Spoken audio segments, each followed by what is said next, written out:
Ayan, magandang tanghali mga kasipag, magandang tanghali. Ayan, dito tayo, nagpamerienda po tayo ng ating mga alagang nukis. Ayan, para mabilis po silang lumaki mga kasipag. Ito po yung ating 1 month mga kasipag. Ayan.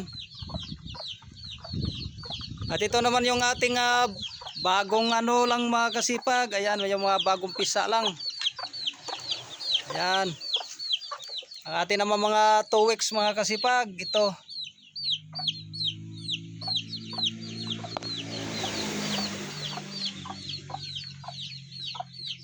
Yan, nagpamirinda po tayo mga kasipag para mabilis po silang lumaki. Gamit po natin ang 1 month Infinity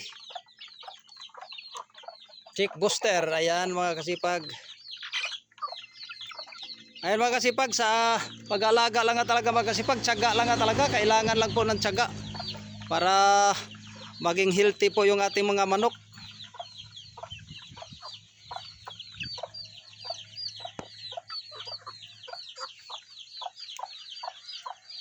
Ganito lang po yung pag-aalaga ko mga kasipag. Sinasanay ko talaga sila kaagad mga kasipag sa pakawala nga kaagad mga kasipag para hindi na sila manibago sa lupa. Nilagay ko talaga sila kaagad mga kasipag para hindi na sila manibago sa lupa. Kaagad na nasanay na sila sa lupa mga kasipag. Ayan. Basta yung sa akin mga kasipag, inaalalayan ko na lang ng kalinisan, pagbigay ng pangangailangan nila. Lalo na sa pagkain at saka maintenance po ng vitamins at saka antibiotic po para antibacteria. Ayan.